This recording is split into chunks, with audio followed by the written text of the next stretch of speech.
Shut up, Evan. Shut up, Evan.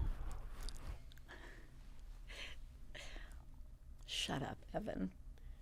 Okay, can I get one more? Can I ask you to... No, those are 3 good ones. Okay. Can I ask you to channel... Oh, Mary? No. Oh, what? Can I ask you to channel Jenna Maroney in 2025? Does she exist in you? In 2025? Well, which part of her? There's so many aspects. I'm not her. There's one scene of Jenna that she says to Tina Fey's character, she says, "Do you remember when you had that horrible roommate back in college?" And she goes, "Jenna, that was you." And then they cut to Jenna back in college with like knives, and she goes, "I'm going to kill myself." Right? So, because I played that so big, like, "I'm going to kill myself." Now shut up, Evan. You got enough. I got enough. Like, thank you. We'll let you know. Yeah, we'll call you. We're good. Is this an hour? We talked for an hour? Yeah, this is... You're only my second podcast, and the first one was for a friend. Wonderful. Do you like being interviewed? Are we doing this now? Is this already on? We're starting. Okay. Look, I love conversation, and I love you. And I was a fan of yours before you even asked me to do this. And as you know, when I met you at that party, I didn't know you knew me, and I was just like, I didn't want to really be at that party, and I was so excited when I saw you. I was like, oh, this is why I'm here. Like, this was the reason I was meant to come today. So I love having conversation with you. I think I'm used to more of that, the short form. I'm not trying to be indulgent here, but I'm just genuinely curious because I saw you at a party. I don't usually get starstruck, but I felt some type of way in seeing you in person. That's so amazing. I turned to my husband and I'm literally huddled with my husband saying, should I do it? Should this be the one time where I approach a stranger? And he says to me, you're not going to have to. She's right behind you. She's coming towards us right now. And then you and I meet because you don't have social media. Yeah. Or so I don't think you do. So how is someone like me on your radar? Okay. I went to this party that is not my kind of thing, really. Wasn't my kind of thing. But I went and I felt very insecure from the minute I walked in the door because people were really like New York dressed up and doing their thing and, taking all their videos and stuff like that. Oh my God. I had to like maneuver out of frame for so many. Yeah, it was that kind of party. And when I saw you, I was just like, I literally went to the person I was with and I was like, oh my God, Evan is here. Evan is here. I'm so excited. Can I go say hi, do you think? And I was worried. I was like, maybe I should go up and say hi to you. I don't know, like the rules of that kind of thing. And so I was so thrilled to meet you that night. And it gave me purpose while I was there. I was like, oh, now I know I was supposed to come tonight. And I loved meeting you. And I didn't know that you knew me as well as you knew me, but I was like, I just had to say hi because I love everything you post. I love what you do. I think you're great. Well, thank you. How do you know what I post? Okay. Yeah. So you're outing me. I really enjoy one of my brain like diffusers is scrolling Instagram. So you have Instagram? No, I'm a voyeur. Okay. I don't post. I don't have an account. I'm just a voyeur. You, to me, are in this rarefied space of beloved celebrity. I think that's why... That's not what I was expecting, thank God. When your casting announcement landed for Oh Mary, it landed the way it did because I think that you are... And again, I think it's a rarefied space where there's just a ton of goodwill for you. That is the nicest thing in the world. I think people see the work you've done throughout your career. You have so many roles with which people regard you for. I think you have a good reputation amongst the people that you work with. I think you're perceived as being hardworking.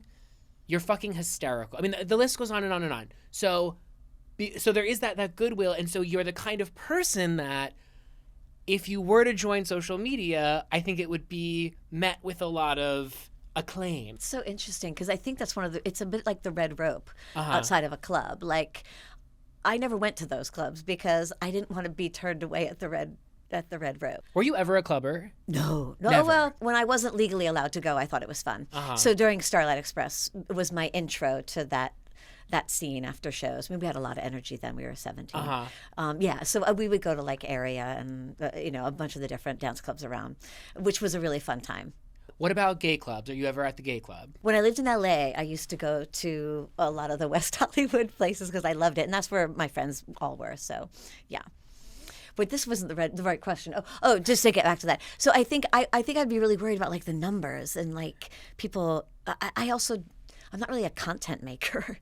You know, like I do people's material. Like someone sends me a script. I mean, I even think about like I'm obsessed with like Isabella Rossellini or like Glenn Close, the kind of people who you wouldn't think of prioritizing Instagram. I mean, Isabella's is probably one of my top favorite Instagram accounts, but there are these actresses out there who are surprisingly great at it, despite the fact that they are not content makers. It is its own economy in a sense. I think it's how the business has shifted. I mean, it's a big part of the business. Have you been asked to? It's usually contractually in your contract. And I usually have to negotiate that out. I don't know if I've ever been told, well, if you don't do Instagram or you don't do social media, we don't want you. I don't think that's ever happened yet, but it's always in every contract, like the obligation of how many times you post about the thing or the product or whatever it is. So it's a big part of our world. And I mean, the economy of it is astounding. I mean, what some of these people are making, I mean, and all, it's incredible. I don't know. Maybe I don't know. Maybe you could teach me a few things, Evan. If you're ever interested in getting on there, I would be happy to, because I do operate I help operate, I should say, some people's Instagrams, BTS. Nice. But I do respect, if your inclination is to be a voyeur, we always respect the voyeur. Okay, so now we are formally beginning. Jane Krakowski, I am so honored to have you here. I think that you, like many people watching this already know, have such a prolific career. And because I have not seen nearly enough interviews of you, I'm excited about the opportunity to go from Oh Mary, but even step in the Wayback Machine and go through some of the many highlights throughout your career. Oh, that's sweet and see what you remember. Okay. Now, to begin, your 2010 debut solo album is titled Laziest Girl in Town. Mm-hmm. And as I was researching, I was like, wow, that reminds me of one of my favorite quotes, which comes from Patti LuPone. She says, "I love what I do, and I work hard at what I do, but I'm basically lazy." And I'm wondering, does that quote ring true for you? Yeah, I think that's right. I think that fits me perfectly. If I could be home in my bed right now, I'd be so happy. But I also care so much about what I do that I want to do all the research, the homework, be prepared, know my stuff. So I live in both arenas. But yeah, that's a great quote from Patti. One can be super ambitious and hardworking and be a fundamentally lazy person, which is kind of what you're getting at. When you are working, you work effing hard, and it shows and people know. But when you're not working, as you said, it's like you like to be in bed. Well, I think it's also because I'm a mother too. So I have less free time. So it's become more valuable. So now when I can be lazy, I relish it. I love it. Are you in bed sleeping, or are you in bed watching TV? And if you're watching TV, this, among my many questions, it's like, what is Jane Krakowski's media diet? Well, I'm definitely watching TV, and it's usually something pretty brainless, pretty escapism, fun for me. I have to tell you, like, I just learned Oh Mary in 2 weeks, and then I opened last Tuesday, which you were at, which was amazing that you were there, and then it was like maybe Thursday, and I was like, I don't have to go to rehearsal. I have like a few hours to, be ready at 7:30 for the Broadway show performance. And all I wanted to watch was Traitors UK, because I had seen some clips that you had put up, and I was obsessed and couldn't get the VPN and couldn't get to see it. It's so complicated. I was going to call you and say, can you just send me whatever you got sent? I have a link that I can send you each week. It's so much easier, and it's high res, because the VPNs, you got to log in and say you're VPNing, but then someone told me that when you're done, you have to say you're done. Otherwise, they'll think that you're still in another country. Oh. Yeah. Okay. Are you enjoying Celebrity Traitors? So I love The Traitors. I think The Traitors is maybe my favorite escapism TV right now. Very highbrow. Listen, Stephen Fry is on The Traitors. It's unbelievable. It's crazy. It's so amazing. If you got a phone call to do Celebrity Traitors US, would you pick up the phone? I don't know if I'd be good at it. But what does that mean? Because my argument, I love the Traitors, but I think it is a fundamentally strategy-less show, despite the fact that people act like there's some That's what every methodology. confessional is about their strategy. Yeah. What is the strategy? It's like, it's basically the Traitors to me is, this person sneezed this morning, and therefore they must be a traitor. That's sort of how people work. I played Mafia once at a game night. I'm a big game night person. I absolutely love game nights. And it was the first time I'd ever heard of Mafia at this one game night, and it was the first time I played it, and I was terrible at it. I was like, it's like doing improv. You're like making up, life stories and back answers to things, but I didn't understand the game. Then when Traitors came on, I was like, oh, now I really get it. Like, I love the whole thing. Yeah. So I don't know. It might be fun just because it seems like a crazy fun experience, and I love all the challenges and stuff like that.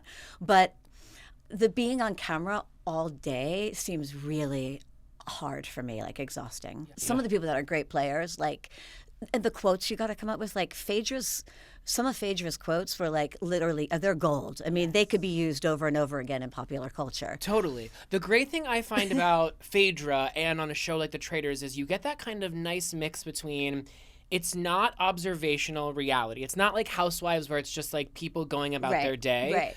But it's also not scripted. It falls somewhere in between where there's enough scaffolding in which there is like a scene structure, right? Yeah. They're going to the round table. There is business that needs to be done that gives it a framework with which people like Phaedra and Parvati, I think, can really excel. I love Parvati on it so much. She's one of my favorite players. She's the best. Have you done Survivor? Yes, I'm a big Survivor fan as well, but maybe more back in the day than season 35 or whatever miracle season they're on at this point. We're on 49. Is it? Wow. Yeah. That's incredible. I mean, that's just amazing of its staying power. Have you been on it? Have I been on Survivor? Yeah. I have not been on Survivor. I would not do reality TV. Oh, okay. Like you, I wouldn't want to have cameras on me at all times. Right. I think I would enjoy the strategic aspect. I think you'd be great at it. Because like you, I love playing Mafia with friends, but I think that I would not be emotionally prepared for an edit of me that is not congruent with my perception of myself.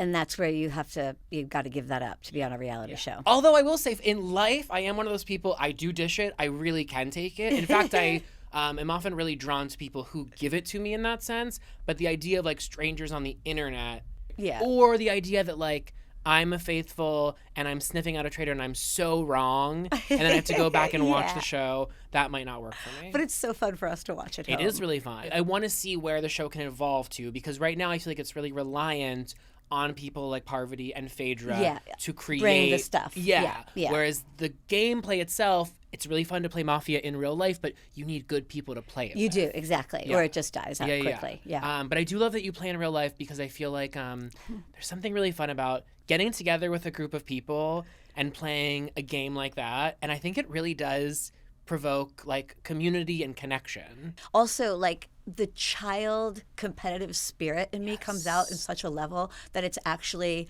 a little alarming, and I think I need that release every once in a while. I get so loud. My voice is hoarse the next day. I've had like the greatest night. I just love it all. You know, sometimes you get up off the table and you're like, you're a traitor, and it's like, what is going on with me? But it's like, no, this person exists in here somehow. Yeah, let him out. At the time of this taping, about 2 weeks into the run of Oh Mary, how is it different performing the show now versus opening night? That opening night was a night I'll never forget in my career. I mean, that was such a special night, and I think maybe because it was the first time I'd ever done a takeover of a role, so I had never learned a Broadway play in 2 weeks. So, and I love the show so much, and I praise Cole's performance so much, and every Mary. It was like an honor to be the next Mary to me. So I was putting a lot of pressure on myself, to live up to what I felt everyone was hoping for if they came to see my Oh Mary. So that night was just such a huge welcome back to the theater and to Broadway. I mean, I opened that door, which every Mary gets a lovely hand when that door opens, but on Mary's first entrance. And it just was like, it took any fear or nerves I had, like kind of it just enveloped me with like a big hug. It was just really so special. And there then was like the a audience gravitational force in that moment. Right? It was. Yeah. It was like crazy. Yeah. In the gay community, I've experienced that, and they've been some of the most memorable nights of my life. And the other time that I felt it to that extent was at Broadway Bears, when I appeared at Broadway Bears the Sunday after I won a Tony Award back for 9. And I came out on that stage and I just felt the entire ballroom like I don't even know if I was there entirely. It was just I was being levitated by the support of the community, and it just felt so amazing and magical. And the opening of Oh Mary was like that for me too. I just felt everybody in the building just like with me and laughing, and just they were so happy to be there, and I was so thrilled to be able to perform for them. So I was so happy you were there. I was nervous, but it was so magical. It was truly magical. I'm wondering, because I think of you as something of a joke technician in how just meticulous you are at how to craft and tell jokes, right? And Oh Mary is so joke dense. Yeah. And so you're in that moment. It's your first time performing live, but it's also your first time figuring out the rhythm of the show, something that can't really be constructed in the rehearsal room. And so I'm wondering what that particular performance was like in terms of riding that wave of where the audience goes and how you go with them. Yeah, I love that. That's one of my favorite things.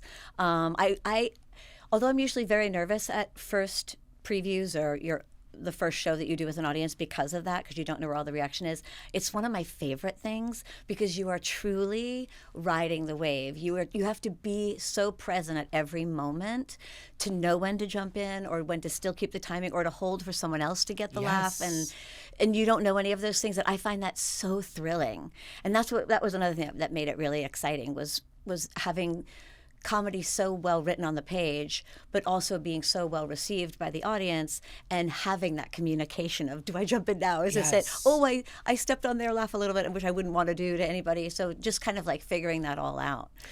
There's something magical, though, about Oh Mary. And I felt that from the minute I first saw it, and then watching its success ride has been incredible. Yeah. Just as a fan first, because I've seen every Mary and I love the show. I've seen it 5 times before I was in it, and it's like the little engine that could, in a way. There's like this show that was a very selective show off Broadway that it's my cup of tea. So I wanted to be there front row and center screaming for it. But the fact that every step they took just was the right step, and how it's become this thing in pop culture, and how, people are wearing my shirt.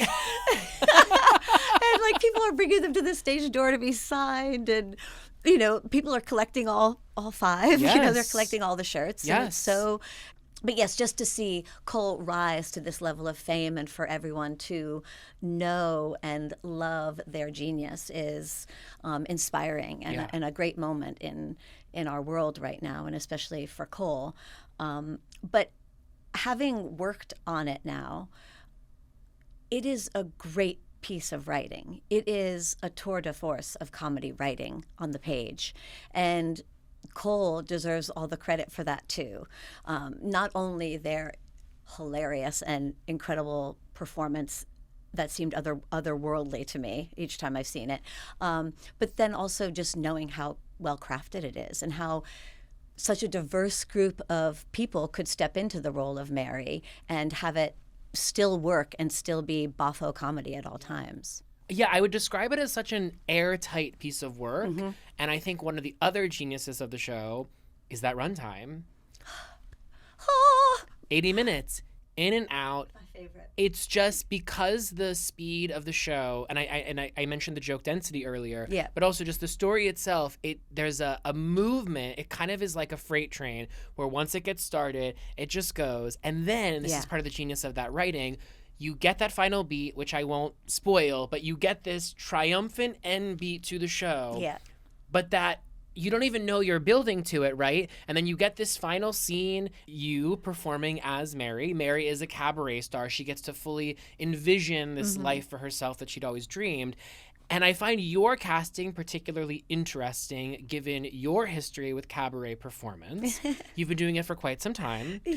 For people that don't know, what is it about cabaret performing that makes it different than performing in film or television, performing on Broadway and in musicals? There's something about cabaret, and I think, tell me if I'm wrong here, it has to do with the connection to the audience. I think so. I think it's more personal. You're more usually in smaller rooms, closer proximity to the audience. I think it's also choosing who you are in a cabaret setting. And I think that was the thing I had to get used to when I first did it, because I'm used to playing characters and not being myself, really. And I think part of why people want to come to cabaret is to get to know the artist a little better. Barbara Cook, actually, to drop a big cabaret name, actually taught me that, because the first cabaret show I ever did was at Lincoln Center, which part of it. My dear friend Barbara Cook came to that first performance, and she came backstage. I was like, first of all, why'd you come to the first one? There was 2 shows that night. If you came to the second, maybe I would have been a little bit more relaxed or more used to this, because, you know, she's the creme de la creme in that form, and I just wanted to be good for her. And she came backstage and said, it's not as easy as it looks, is it? I was like, oh, no, okay. And then I said, well, will you teach me? What am I supposed to do? What should I do? And, you know, in future visits and time that I got to spend with her, that's the thing she taught me, was to be able to show more of myself, to they want to have a moment of intimacy with you. And so then my shows changed drastically, and I started doing shows that were much more about either music I was interested in at the time, or stories I wanted to tell, or parts of my life that I think about, or, you know, think people would find interesting. Was that recalibration, did it change the way that performing it felt? 100%. Yeah. I mean, you feel the connection to the audience. You know, you're almost talking with them, you know, throughout most of the show.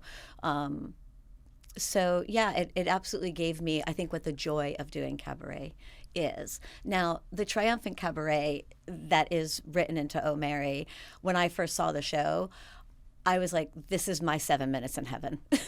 And I loved the show up until that point, but when that came on, I didn't see it coming. It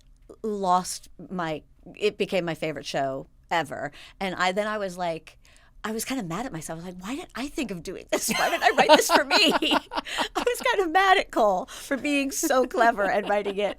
But now here I am and getting to do it. And it is like my favorite part of the show when we get to that point. It's also cathartic for longtime fans of yours because we want to hear you sing. So it's an exciting moment because we not only get to see the character of Mary finally realize her dream, but we're getting Jane Krakowski singing on Broadway, which I think for many people is just the happiest of places. That's really sweet of you. Thank you.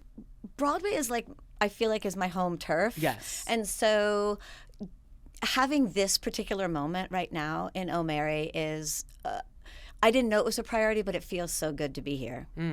On 30 Rock, I mean, obviously Jenna was a very popular character at the time, but I feel like she's one of those characters, thanks in large part to social media, that has really had a permanence in people's brains. That's so awesome. I'm wondering, when you think back upon Jenna, lines, moments, scenes, is there one that comes to mind for you? Not one of the ones that would be part of like the YouTube compilation of Best of Jenna, right? Okay. Take that out of it. But that is just significant for you in terms of you really liked your performance, you really liked that moment for Jenna. Just, is there a moment that sort of comes to the top of the brain? There's many, because that show was so brilliantly written and I adored Jenna. And playing her was so, so fun. But there's one that comes to mind. Jenna was slightly different in the pilot. It was a slightly different Jenna. And then in episode 2, I know it was really early on, but we go on a boat. We go on Tracy Morgan's character's boat. And Tracy says, hey, I hear you sing. And she says, yeah, but nobody wants to hear that. And then he hits the button, and I break out into New York State of Mind. And it's the first scene I filmed where I felt like that is where my Jenna began, and where the musicality, the singing, and all of that part of Jenna's world got kicked off, which I think is a very large part of who Jenna became. And the boat erupted in laughter the minute I started singing. And it recently came out, so I recently just saw it, and it was like, I started so high. I'm not sure why I started like, which became a joke between me and Jack McBrayer. Every time I would start singing something, he'd be like, I think you started too high. But that was the moment where I actually felt like that's where my Jenna began. So that was a really big moment for me on that show, and I still love seeing that scene, and I think it's still funny. But I do think that's what kicked off who Jenna became moving forward. And I said this slightly as a joke. We were sitting in the Emmys one night, and the montage of people who have passed away was on, and I was sitting next to Scott Adsit, and I said, you know what's going to happen when I die? They're going to play Muffin Top. That's going to be my memorial song. Appropriately. Like, wow, okay. But you know what? That's all right. It's funny. Do you watch the show ever today? I've not, no. Sometimes I see those clips, like someone sent me that clip of the New York State of Mind. So I did just re-see that. I'd like to, though. My child's never seen it. I think he probably wants to know why people are coming up to us all the time in restaurants to have a selfie. And are you waiting for a particular age or something with which to show him? I don't think he's interested in seeing it. You're like, I want him to watch it, but he has no interest. Yeah. But I think it'd be fun to go back and see it.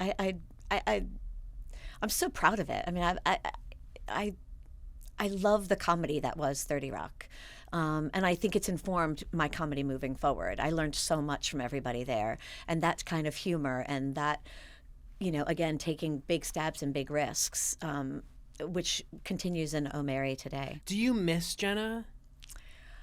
Do I miss Jenna? Yeah, I guess I do, but I think it all gets encompassed in the whole thing. The whole thing was amazing.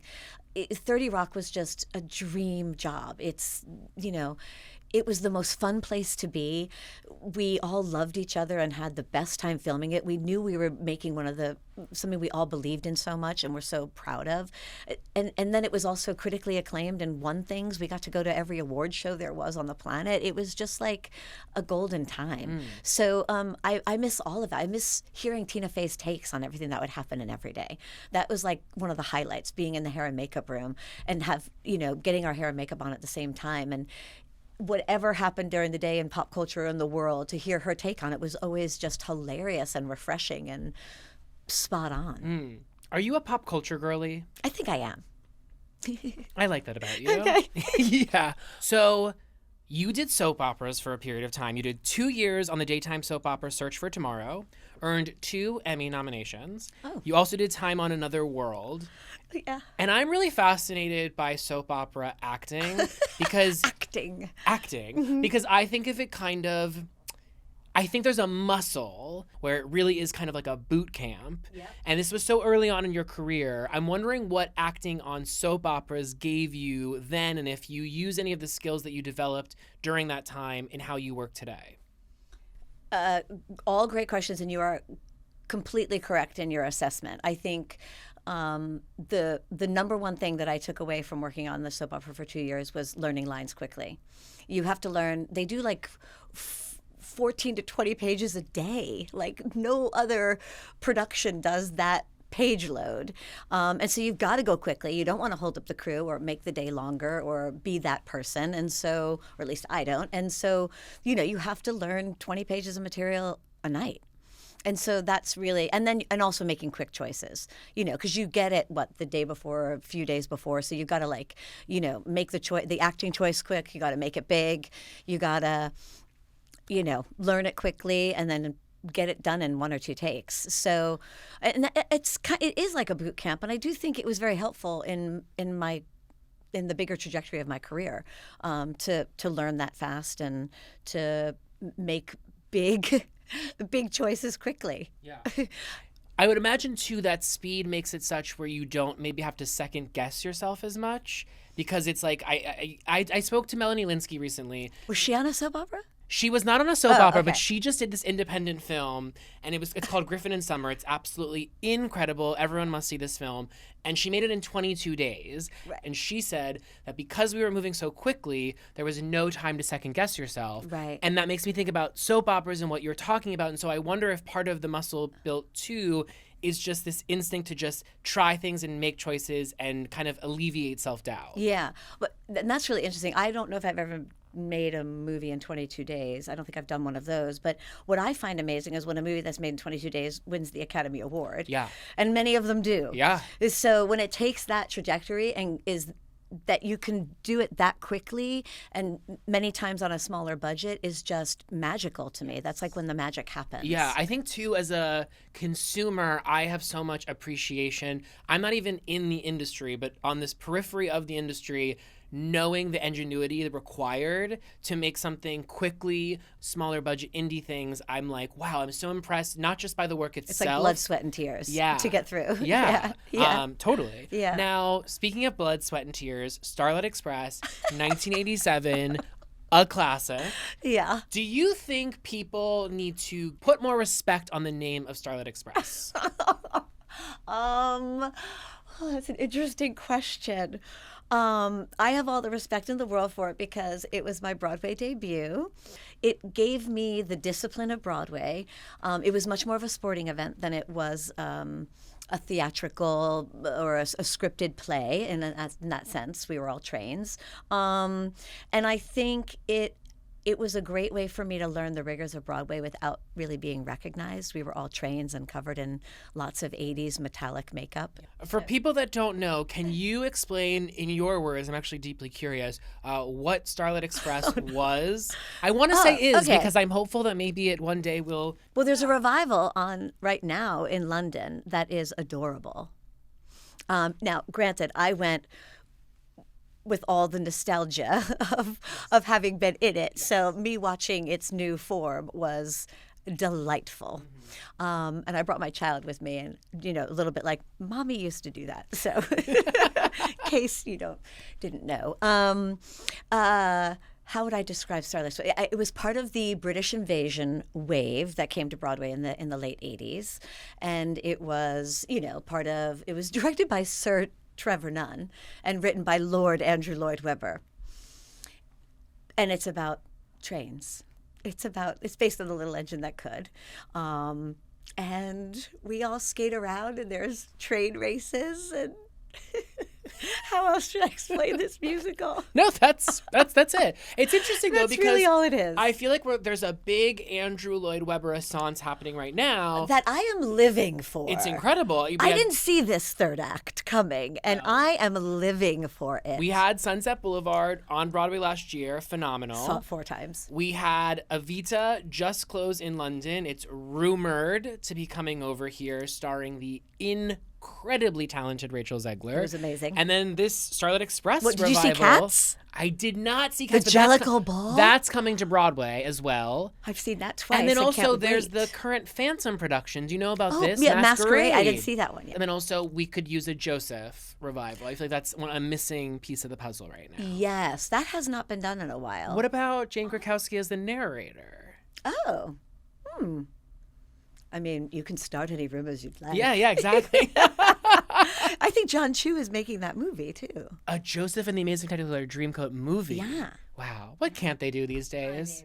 Wow. I know. Is there any musical that you would like to see revived? Mame.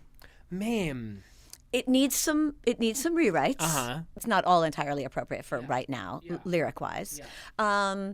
But that's the one I see most talked about kind of on the interweb of like, why is that one never revived? Why isn't Cher doing it? Why isn't Lady Gaga doing it? Sometimes why isn't Jane doing it? So that's one that I don't know where it is. I don't know where it lives right now. I don't know who has the rights or what is happening, but that's one I think people, our world would like to see that one again. I would like to see Pippin revived. Oh. I know it was revived several years ago, but you mentioned rewrites. I feel like Pippin is one of those shows that if it really could use some massaging, but I think that there's gold in them hills that just needs to be discovered. But I, especially with the, you know, the popularity of Wicked and Stephen Schwartz and him also having this moment like Andrew Lloyd Webber, I would love to see Pippin excavated because I have a fondness for that show. And I was the leading player when I was 12 years old in Pittsburgh. So yeah, it was, I don't know if it was an award-winning production, but it is a production that did exist at one point. Now, after Starlight Express, was the plan, when you were in, this is 1987? Yep. Was the plan, I want to be a working theater actor? Yes. I mean, once I gotten a taste of Broadway, that's all I wanted to do. Yeah. I grew up in New Jersey. I took dance classes in the city every weekend. I spent all Saturday and Sunday taking voice lessons, dance lessons. I mean, that was the goal, was to try to be a Broadway performer. So when it actually happened, with Starlight Express, I was just like, this is my dream come true. Like, I was in it the whole 2 years. Wow. I also didn't believe I'd ever work again, which is a natural actor instinct. But so yeah, I was in it the whole time. So that's like over 800 performances? I think so. Yeah. So on performance like 787, how are you feeling about it? Let's go. You're like, I'm in it. Get lace me up, baby. Yes. Now, was Fatal Attraction was also 1987. Was that filmed before or after Starlight Express? Oh, I think after, because I remember I filmed my one day of filming in Fatal Attraction was my 19th birthday. Wow. Yeah. Okay, but you're saying that when you were doing Starlight Express, you weren't sure if you're going to work again, but then you go and book Fatal Attraction. Yeah, no, that was, I just auditioned for it and got it, and it was just like a really weird, wild day, because that movie became, so big. Yeah. And when we were filming it, it was like, how will this movie do? It didn't have any of that vibe in the filming. It was like, Adrian Lyne and Michael Douglas and, Glenn Close. I mean, there was major stars in it, but it was kind of like, it didn't have that we're making a hit kind of vibe when we were making it. It felt more like just a film being made and see how it does at that time. But at that point, when you went and did that film, because you had said Broadway was in the trajectory, what compelled you to even audition? Were you thinking, well, maybe I could do Broadway and potentially explore film opportunities? But yeah, that's just like trying to be a working actor, auditioning for everything that came along. And I remember I still have the letter. I had another scene with Michael Douglas that was cut out of that movie, and it was based on those. Do you remember those Pepsi commercials from the 80s where, like, she would drink a sip of Pepsi from a straw, and then like the camera would just be on her lips and her lips going over the straw and like sucking it in. We did this whole scene where Michael Douglas's character flirted with the babysitter while she was drinking a soda in the kitchen, being told her babysitting instructions for the evening.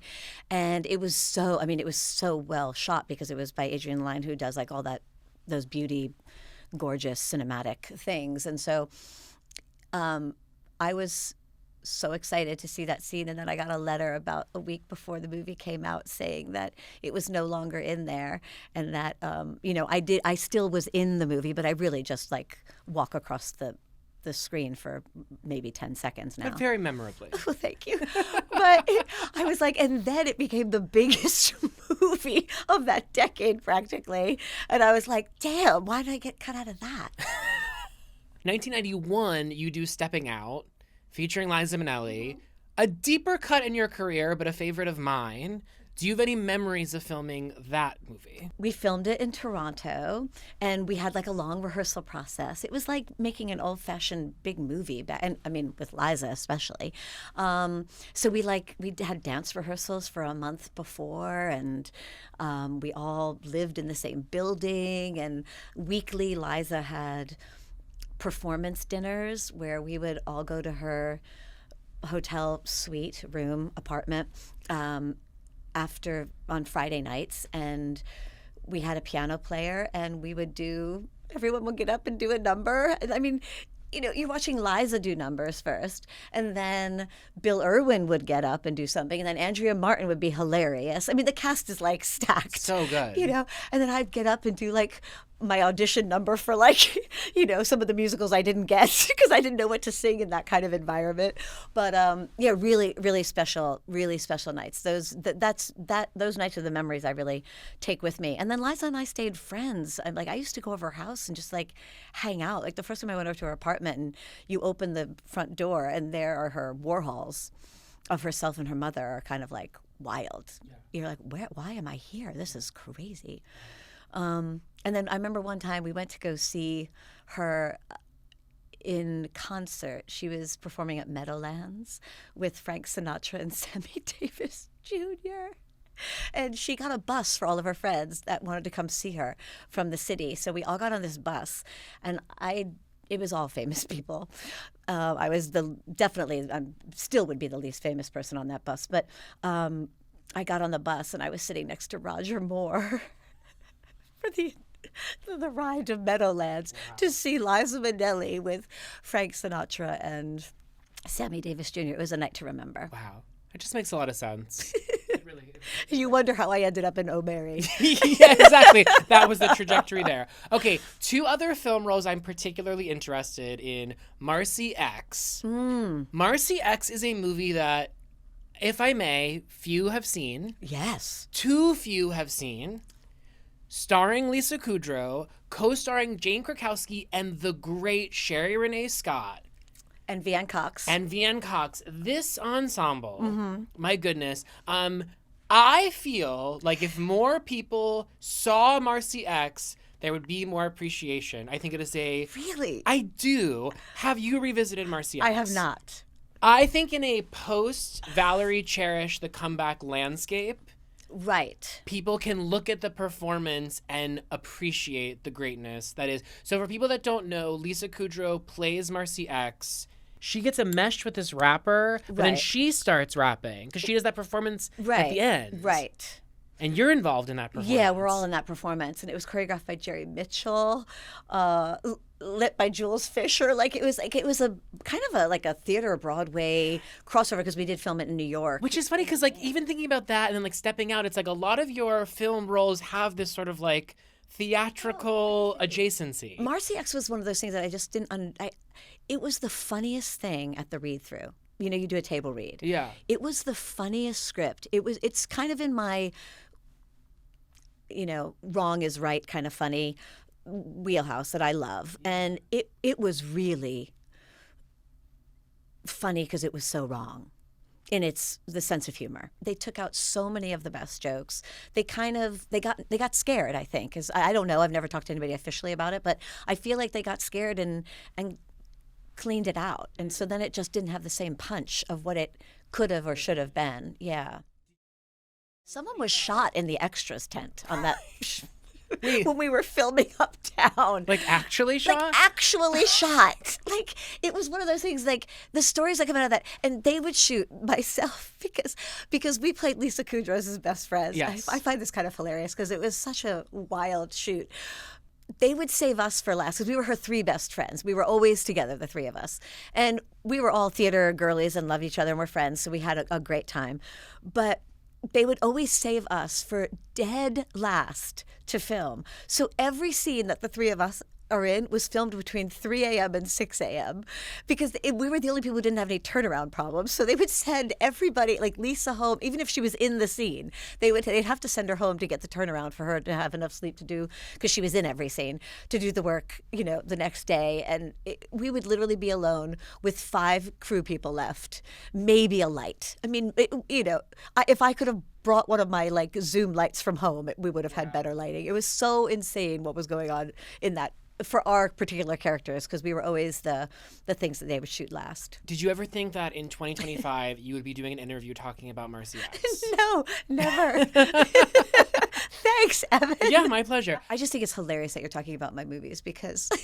Why? I mean, I just think it's funny because I've only been in one movie that's made any money, and that was my first movie, which was National Lampoon's Vacation. Okay, well, one other film would be The Flintstones. Let me get it right. The Flintstones in Viva Rock Vegas. Yes. A very memorable film.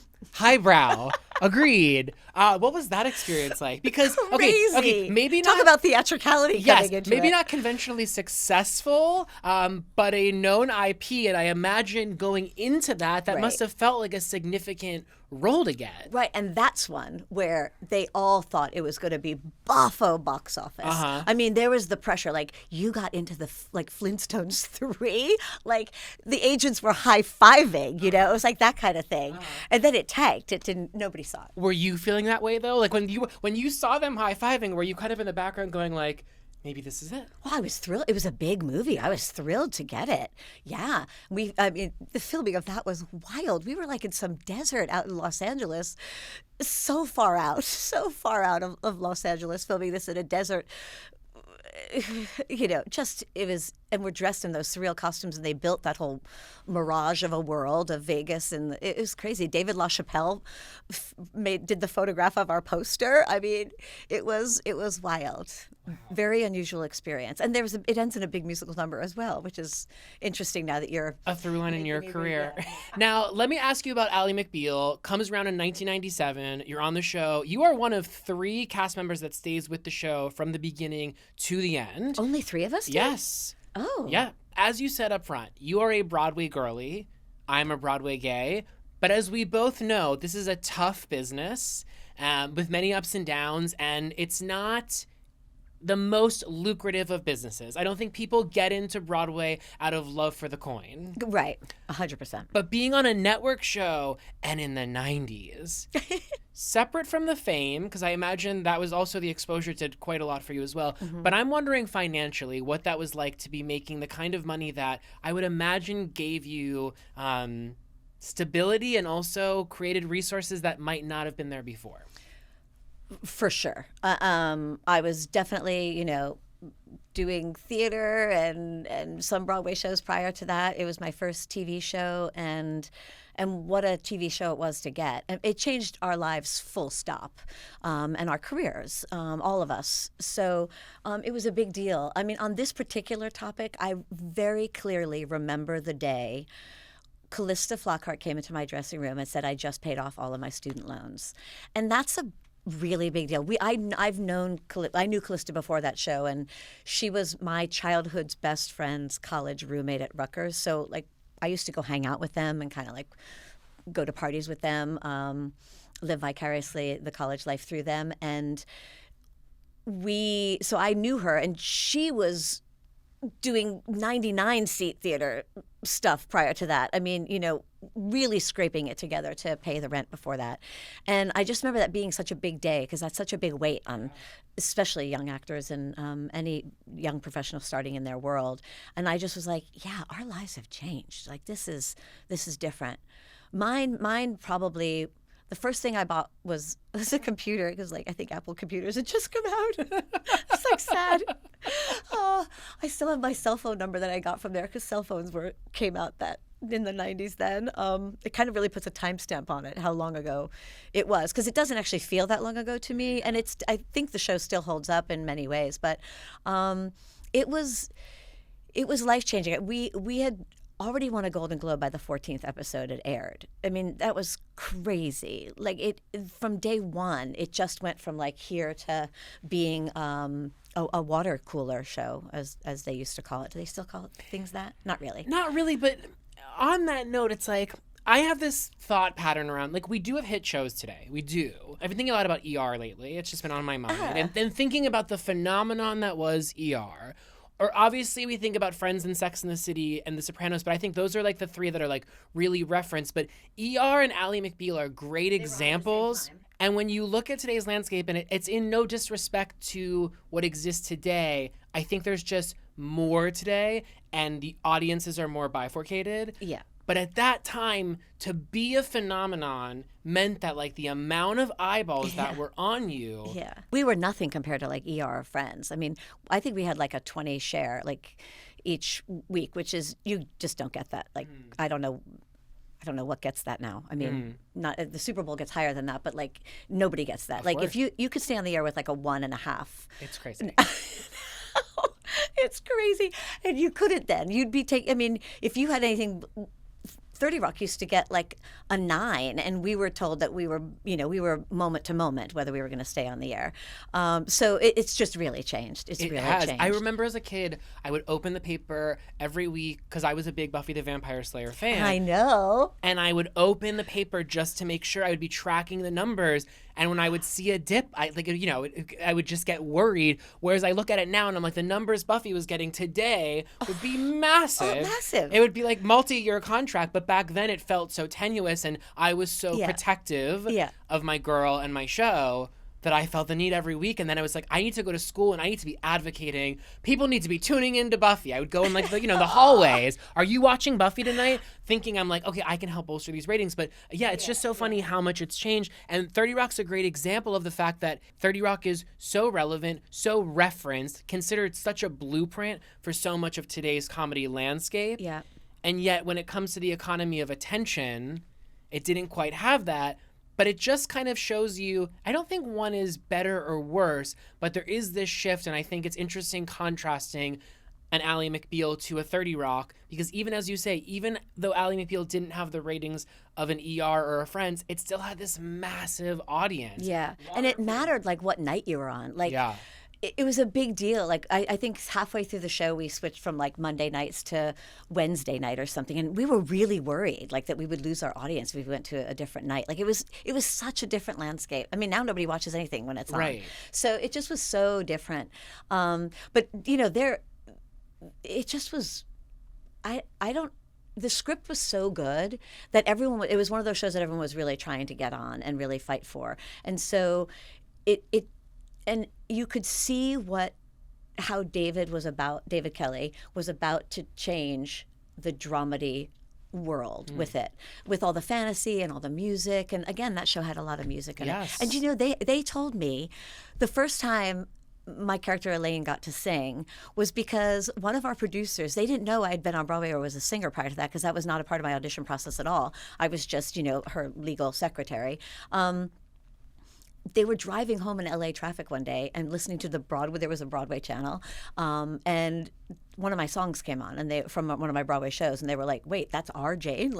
And then that's when Elaine got to start, over trying to show off in the bar. And they heard the Call Christmas from the Vatican episodes. And they were like, you know what? It was way before. It was before that. I think they heard something for Grand Hotel. It was really early. I get it though. You listen to Grand Hotel once and you're like, we need this lady, we need her singing. But that made it so fun. The biggest stars. It was like a stop on SNL at one point. Like, if you had a new album coming out, you came by Ally McBeal to play in that 50-seat bar. Totally. The fictional Boston bar that we were at. It was, like Tina Turner came. Elton John came, who was one of the best people that ever came to Ally McBeal. From the minute he came on set, he did not leave, and he played every time we were doing lighting setups or camera movements. He and his band did a live concert for us for hours and hours and hours. It was amazing. Tina Turner coming on that show is one of the things I'll never forget in my career as well. She has an aura that was so otherworldly. Like, she would come into the room and you'd be like, and like you'd feel some like all is okay in the world's serenity. It was really magical. It was crazy. I mean, I could go on and on. Mariah Carey came by. The people that would come by, that was nuts. But I guess I'm wondering, when you think, what I continue to circle back to as we're having this conversation is the breadth of your career, right? Mm-hmm. We're talking about 1 minute, we're talking about Starlight Express. Then we're talking about Marci X. Then we're talking about Grand Hotel. Then we're talking about 30 Rock. We didn't even get to Schmigadoon. Like, there's so many, Oh Mary, there are so many aspects and things that you've accomplished. And unique to all of them is, in my estimation, I can say this about you, how much of a standout you have been in so many of the works you've done. Of everything that you've done, I guess I'd be curious, what are you most proud of, not professionally? No, take the professional out. What are you most proud of? I know, I like a big question to close us out. Okay. But when you look at this career that you forged for yourself, this singular career, what are you most proud of? That I'm still here and that I still love every minute of it. There's nothing else I'd want to do. And I feel so lucky that they're still letting me do it. Yeah. You gave a good answer. Oh, good. You made me a little teary. You're like the modern day Barbara Walters. I wish I were the modern day Barbara Walters. How'd we do? It was so fun. You had a good time? I did. I had a good time with you. I hope it's a part 1 to a part 2. I could talk to you. I hope so too. So much more. Thank you for taking the time. Thank you for coming over to me at that party. Oh, I know. And you made my night. Well, you made my day. You made my night then. You're making my day know, now. me too. And we will do a game night together. I would love that. I would look love forward that. to it. And God bless you for wearing the shirt. Of course. Go see Jane on Broadway and O'Mary and many future Broadway roles that we will be seated for. Thank you, Evan. All right, thank you. Now shut up, Evan. I gotta go do a Broadway show. Oh, yeah, that whole thing.